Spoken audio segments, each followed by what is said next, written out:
Hello guys and welcome back to our channel class of commerce. तो आज की video तो आपको थंबनेल और टाइटल देख के समझ में आ ही गया होगा किस टॉपिक के ऊपर है। जी हाँ, आज हम बात करने वाले हैं जो सीबीएसई ने अपने 2020-21 के सैम्पल पेपर रिलीज़ किए हैं, उसमें बहुत ही बड़े चेंजेस हैं। क्वेश्चन के पैटर्न में, फॉर्मेट में कोई चेंज नहीं है, बट उसके क्वेश्चन के पैटर्न में चेंज है।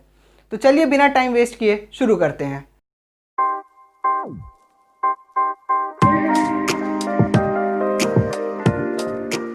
तो दोस्तों, सीबीएसई ने अपना सैम्पल पेपर रिलीज़ कर दिया है। अब ये एक तरह से गुड न्यूज़ भी है और एक तरह से बैड न्यूज़ भी है।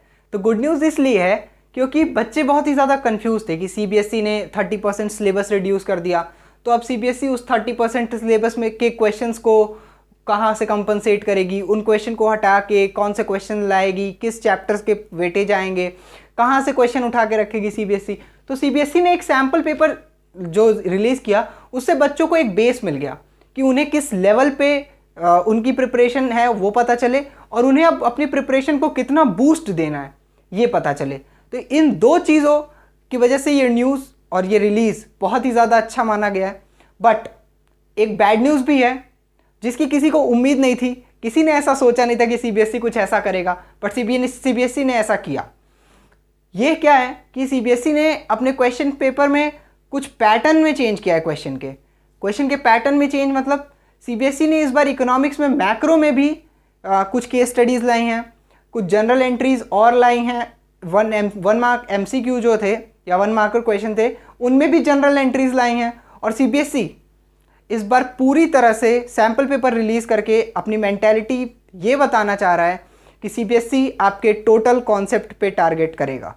अगर आपका कॉन्सेप्ट क्लियर है तो आप बहुत ही अच्छे मार्क्स स्कोर करेंगे, बट अगर आपका कॉन्सेप्ट हिला हुआ है, आपका कॉन्सेप्ट अच्छा नहीं है, तो उसे आप अभी से स्ट्रॉन्ग करिए, क्योंकि इस बार जो सैम्पल पेपर है उन सैम्पल पेपर में क्वेश्चन बहुत ही ज़्यादा कॉन्सेप्चुअल बेस्ड हैं और कोई भी क्वेश्चन आपको डायरेक्ट नहीं मिलेगा। वो तो ऑब्वियस सी बात है, सीबीएसई का 12th का पेपर है, वो आपको डायरेक्ट नहीं मिलेगा, बट इस बार बहुत ही ज़्यादा घुमा के क्वेश्चन पूछे गए हैं इस सैम्पल पेपर में। तो चलिए सबसे पहले हम अपने अकाउंटेंसी के सैम्पल पेपर को देखते हैं। अकाउंटेंसी के सैम्पल पेपर में क्या लिखा है।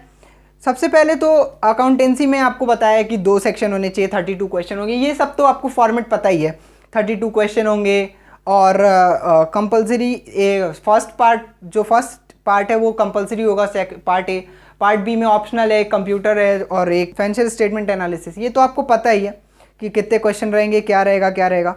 इस बार अकाउंटेंसी में सीबीएसई ने एक चेंज किया है। पहले जो 1 मार्क्स के क्वेश्चन थे उसमें ये लोग जर्नल एंट्रीज तो नहीं पूछते थे। इस बार इन्होंने 1 मार्क्स के क्वेश्चन में जर्नल एंट्रीज पूछी। आप देख सकते हैं क्वेश्चन नंबर 5 में क्या है, उन्होंने एक डिसोल्यूशन की जर्नल एंट्री पूछी है। उन्होंने एक डिसोल्यूशन की एंट्री दे दी है और कहे हैं उसकी जर्नल एंट्री बताइए।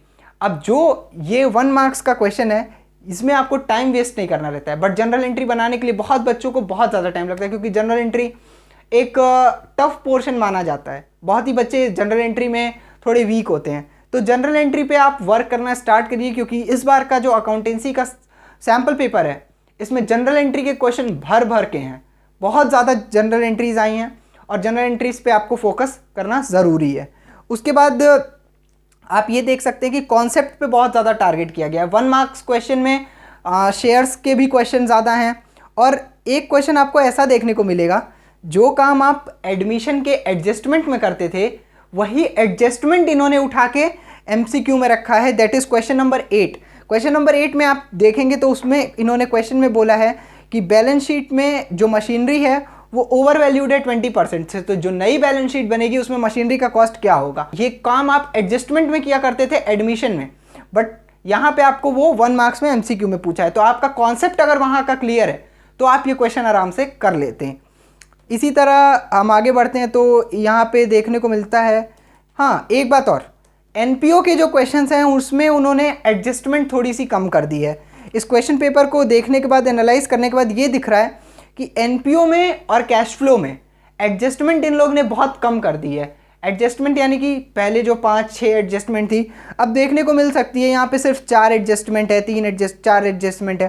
तो ये बहुत अच्छी बात है क्योंकि एनपीओ में बहुत ज़्यादा एडजस्टमेंट नहीं है, ठीक। और कैश फ्लो में भी एडजस्टमेंट बहुत ही इंपॉर्टेंट है, जैसे कि मशीनरी डिस्पोजल अकाउंट हो गया, प्रोविजन फॉर टैक्स और इंटरेस्ट ऑन डिबेंचर, ये सारी जो एडजस्टमेंट है इन पे आप ज़्यादा ध्यान दीजिएगा। फिर आपका एक रेक्टिफिकेशन पास्ट एडजस्टमेंट, जो हर साल एक क्वेश्चन रहता है 4 मार्क्स का, ये क्वेश्चन कन्फर्म रहता है। पास्ट एडजस्टमेंट आपने पढ़ा ही है। उसके बाद ये देखिए फिर से जनरल एंट्री, ये मिसिंग फिगर्स वाला जनरल एंट्री क्वेश्चन नंबर 16 आप देख सकते हैं। इस क्वेश्चन में भी जनरल एंट्री ही पूछी है। तो आपका बेस अगर स्ट्रांग है जनरल एंट्री का तो आप ये क्वेश्चन आराम से कर लेंगे। फिर आपको ये इधर 1 MCQ भी दिए हैं। तो ये तो हुआ अकाउंट्स के पेपर का। अकाउंट्स के पेपर में हमने क्या देखा कि आपको अपनी स्पीड मेंटेन करके चलनी है। अगर आपकी स्पीड कम है आप अकाउंट्स का पेपर कंप्लीट नहीं कर पाएंगे, क्योंकि कॉन्सेप्ट पे आपको बहुत ज़्यादा ध्यान देना है। और इस बार CBSE ने पूरा कॉन्सेप्चुअल एग्ज़ाम रखा है। इकोनॉमिक्स की बात करें तो आपको फॉर्मेट पता ही होगा, 2 पार्ट में होगा, part A macro, part B Indian economic. 40 marks के होते हैं दोनों, और टोटल आपके 34 क्वेश्चन होते हैं इकोनॉमिक्स में, और ये तो आपको पता ही है। फिर इकोनॉमिक्स में क्या चेंज है, इकोनॉमिक्स में आप देख सकते हैं क्वेश्चन पेपर में ऊपर ही इंस्ट्रक्शन में लिखा हुआ है कि CBSE ने केस स्टडी लॉन्च की है। यानी कि यहाँ पे पॉइंट नंबर 4 में और पॉइंट नंबर 3 में क्या लिखा है, question 1 to 10 including 2 case studies based question. यानी कि उन्होंने MCQ में केस स्टडी पूछी है, साथ ही साथ 3 क्वेश्चन हैं जो कि बहुत ही टफ और बहुत ही कॉन्सेप्चुअल क्वेश्चन होंगे केस स्टडी के। इसमें इकोनॉमिक्स में इन लोग ने कुछ जनरल इश्यूज पे भी क्वेश्चन रखे हैं, दैट इज कोविड पे भी क्वेश्चंस हैं। तो इस बार आप ये देखिए कि आपको जो करंट इश्यूज हैं उसको भी बहुत ही ज़्यादा अच्छे से जानना है, उस पर भी ये लोग क्वेश्चन कर रहे हैं। इकोनॉमिक्स में आप देख सकते हैं इतनी बड़ी बड़ी केस स्टडीज़ इन्होंने डाली हैं कि आपको इकोनॉमिक्स का पेपर देते टाइम एकदम बिजनेस वाली फीलिंग आएगी। एक एक पेज की केस स्टडी आपको पढ़नी पड़ेगी।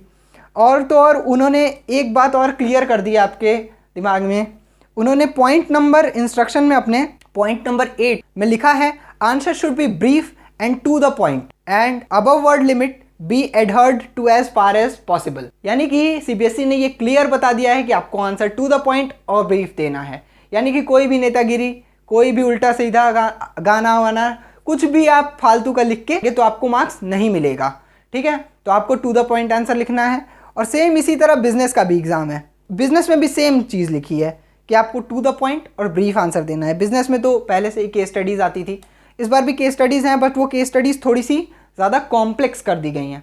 तो इस बार आपको कॉन्सेप्ट पे अपने फोकस करना है और आपको अपनी स्पीड मेंटेन करके चलनी है। तो इस सैम्पल पेपर से आपको इतना तो पता चल गया होगा कि आपका लेवल कहाँ पे है और आपको अपना लेवल कितना बूस्ट करना है। So guys, best of luck for your exam. अगर आपको ये वीडियो पसंद आई तो जल्दी से लाइक करिए, अपने सारे फ्रेंड सर्कल में शेयर कर दीजिए, जिससे सबको पता चल जाए कि उनकी प्रिपरेशन कहाँ पे है और CBSE ने अपने सैम्पल पेपर में क्या चेंज किया है। अगर आप इस चैनल पे नए हैं तो चैनल को सब्सक्राइब करिए, आपके लिए और अच्छी वीडियोज़ हम लेके आते रहेंगे, जिससे आपकी और प्रैक्टिस होगी आपके बोर्ड्स के लिए। तब तक के लिए थैंक यू गाइस।